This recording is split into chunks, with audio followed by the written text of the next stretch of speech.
ಓಂ ಭೂರ್ಭುವಃ ಸ್ವಃ ತತ್ಸವಿತುರ್ವರೆಣ್ಯಂ ಓಂ ಭೂರ್ಭುವಃ ಸ್ವಃ ತತ್ಸವಿತುರ್ವರೆಣ್ಯಂ. ಇಂದಿನ ನಮ್ಮ ಚರ್ಚೆಗೆ ಸ್ವಾಗತ. ನಮಸ್ಕಾರ. ನಮ್ಮ ಮುಂದೆ ಬೆಂಗಳೂರಿನಲ್ಲಿ ನಡೆಯಲಿರುವ ಒಂದು ಬಹಳ ದೊಡ್ಡ ಸಮಾರಂಭದ ವಿವರಗಳಿವೆ. ಹೌದು. ಇದು ಕೇವಲ ಒಂದಲ್ಲ, ಎರಡು ಮಹತ್ವದ ಸಂಗತಿಗಳ ಸಂಭ್ರಮ. ಒಂದು ಕಡೆ ಬಿಜಿಎಸ್ ಅಂತಾರಾಷ್ಟ್ರೀಯ ವಸತಿ ಶಾಲೆಯ ರಜತ ಮಹೋತ್ಸವ, 25 ವರ್ಷಗಳು. ಹೌದು. ಮತ್ತೊಂದು ಕಡೆ ಪೂಜ್ಯ ಶ್ರೀ ಶ್ರೀ ಡಾ ಪ್ರಕಾಶನಾಥ ಸ್ವಾಮೀಜಿಯವರ 60ನೆಯ ಜನ್ಮದಿನದ ಆ ಷಷ್ಠಬ್ದಿ ಸಮಾರಂಭ. ಖಂಡಿತ. ಈ ಕಾರ್ಯಕ್ರಮವನ್ನು ಶ್ರೀ ಆದಿಚುಂಚನಗಿರಿ ಶಿಕ್ಷಣ ಟ್ರಸ್ಟ್ ಆಯೋಜಿಸುತ್ತಿದೆ. ಫೆಬ್ರವರಿ 4ರಿಂದ 7, 2026ರವರೆಗೆ. ಈ ಕಾರ್ಯಕ್ರಮದ ವಿವರಗಳನ್ನು ನೋಡಿದಾಗ ಇದೊಂದು ಕೇವಲ ಪೂಜೆಗಳ ಪಟ್ಟಿ ಅಂತ ಅನಿಸ್ಲೇ ಇಲ್ಲ. ಬದಲಿಗೆ ಈ 4 ದಿನಗಳು ಒಂದು ಕಥೆಯನ್ನು ಹೇಳುವ ಹಾಗೆ ಕಾಣಿಸುತ್ತೆ. ಒಂದು ರೀತಿ ಒಂದು ಆಧ್ಯಾತ್ಮಿಕ ಕೋಟೆಯನ್ನು ಕಟ್ಟುವುದು, ಅದಕ್ಕೆ ಶಕ್ತಿ ತುಂಬುವುದು. ಆ ಶಕ್ತಿಯನ್ನು ಗುರು ಮತ್ತು ಸಂಸ್ಥೆಯ ಒಳಿತಿಗಾಗಿ ಬಳಸುವುದು. ಹೌದು. ಮತ್ತು ಕೊನೆಗೆ ಅದನ್ನು ಎಲ್ಲರೊಂದಿಗೆ ಹಂಚಿಕೊಳ್ಳುವುದು. ಈ ದೃಷ್ಟಿಕೋನದಿಂದ ಪ್ರತಿದಿನವನ್ನು ನೋಡೋಣವೇ? ಖಂಡಿತ. ನೀವು ಹೇಳಿದ್ಹಾಗೆ ಯೋಚಿಸಿದ್ರೆ ಇಡೀ ಕಾರ್ಯಕ್ರಮದ ಚಿತ್ರಣವೇ ಬದಲಾಗುತ್ತೆ. ಇದು ಕೇವಲ ಆಚರಣೆಗಳಲ್ಲ, ಇದೊಂದು ವ್ಯವಸ್ಥಿತವಾದ ಆಧ್ಯಾತ್ಮಿಕ ಪ್ರಕ್ರಿಯೆ. ಸರಿ, ಹಾಗಾದ್ರೆ ಮೊದಲ ದಿನದಿಂದಲೇ ಶುರು ಮಾಡೋಣ.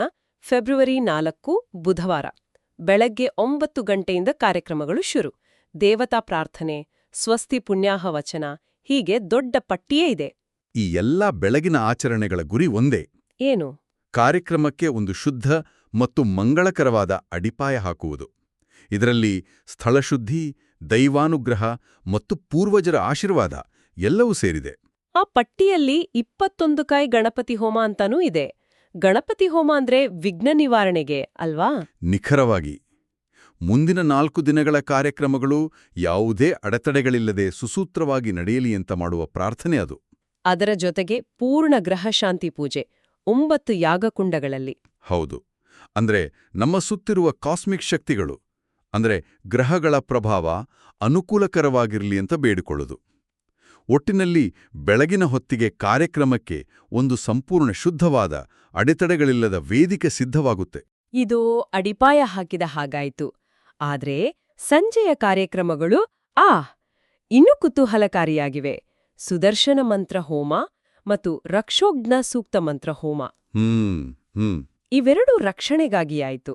ಆದ್ರೆ ಅವುಗಳ ನಡುವೆ ಏನಾದ್ರೂ ವ್ಯತ್ಯಾಸವಿದೆಯಾ? ಯಾಕೆರಡನ್ನೂ ಮಾಡ್ಬೇಕು? ಇದು ಬಹಳ ಒಳ್ಳೆಯ ಪ್ರಶ್ನೆ. ಇವೆರಡೂ ರಕ್ಷಣಾತ್ಮಕ ಹೋಮಗಳೇ, ಆದರೆ ಅವುಗಳ ಕಾರ್ಯವಿಧಾನ ಬೇರೆ.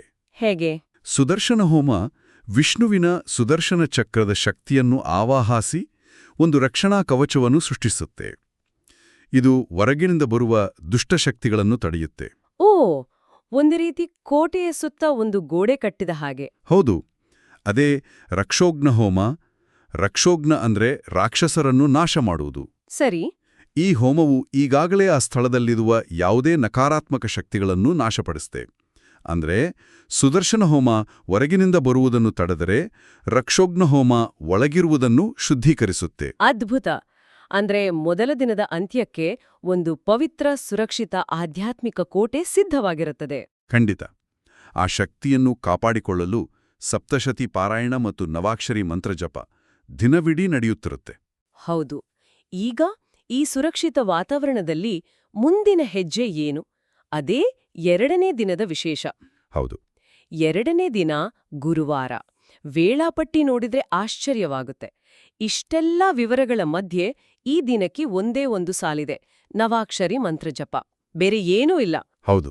ಯಾವುದೇ ನಿರ್ದಿಷ್ಟ ಸಮಯವಿಲ್ಲ, ಬೇರೆ ಕಾರ್ಯಕ್ರಮವಿಲ್ಲ. ಒಂದು ಬೃಹತ್ ಸಮಾರಂಭದ ಮಧ್ಯೆ ಒಂದು ದಿನವನ್ನು ಪೂರ್ತಿಯಾಗಿ ಜಪಕ್ಕೆ ಮೀಸಲಿಡುವುದು, ಇದು ಬಹಳ ಅಪರೂಪ ಅಲ್ವಾ? ಖಂಡಿತ. ಇದರ ಹಿಂದಿನ ತತ್ವವೇ ಬಹಳ ಆಳವಾಗಿದೆ.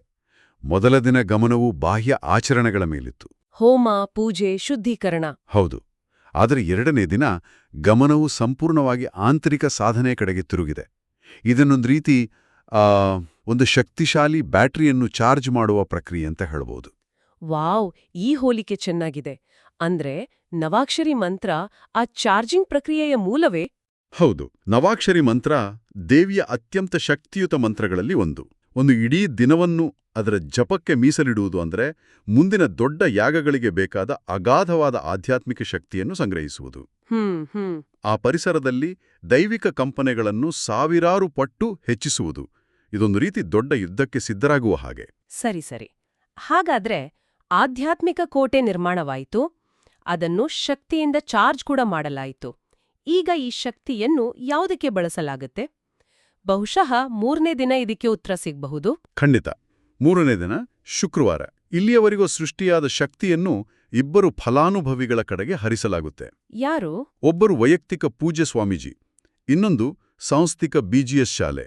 ಬೆಳಗಿನ ಕಾರ್ಯಕ್ರಮಗಳನ್ನ ನೋಡಿದ್ರೆ ಸಂಪೂರ್ಣವಾಗಿ ಆರೋಗ್ಯ ಮತ್ತು ದೀರ್ಘಾಯುಷ್ಯದ ಮೇಲೆ ಗಮನ ಇದೆ. ಸಂಜೀವಿನಿ ಮೃತ್ಯುಂಜಯ ಹೋಮ, ಮಾರ್ಕಂಡೇಯ ಹೋಮ. ಹೌದು.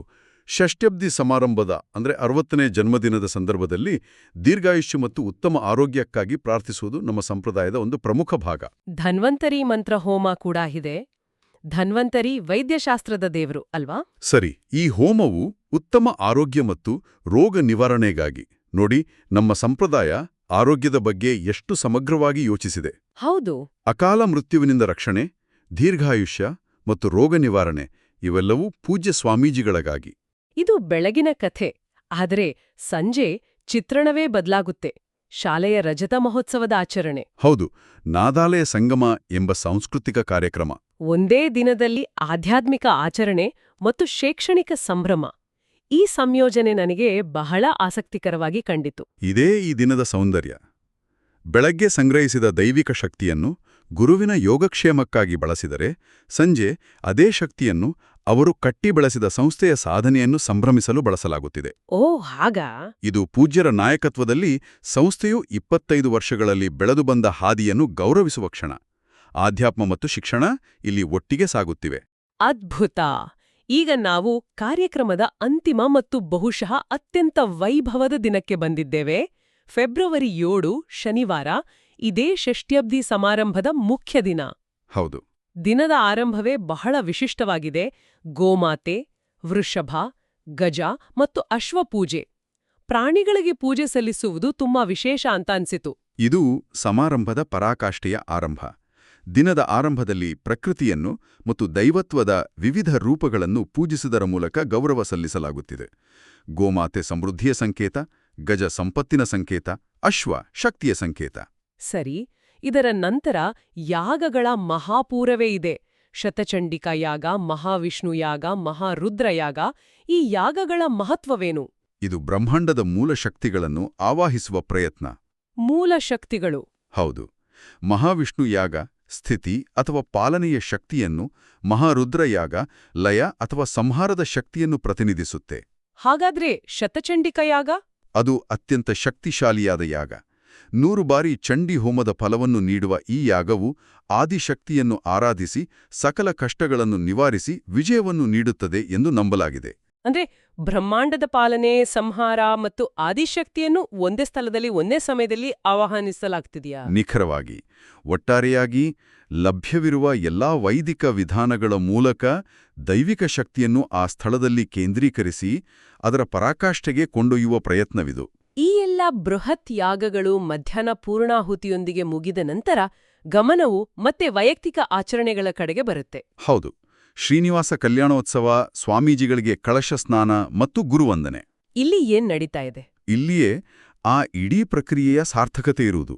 ಇಡೀ ವಿಶ್ವದ ಶಕ್ತಿಗಳನ್ನು, ದೇವತೆಗಳನ್ನು ಯಾಗಗಳ ಮೂಲಕ ಆವಾಹಿಸಿ ಆ ಎಲ್ಲಾ ಶಕ್ತಿಯ ಸಾರವನ್ನು ಕಳಶ ಸ್ನಾನದ ಮೂಲಕ ಗುರುವಿಗೆ ಸಮರ್ಪಿಸುವುದು. ಓ.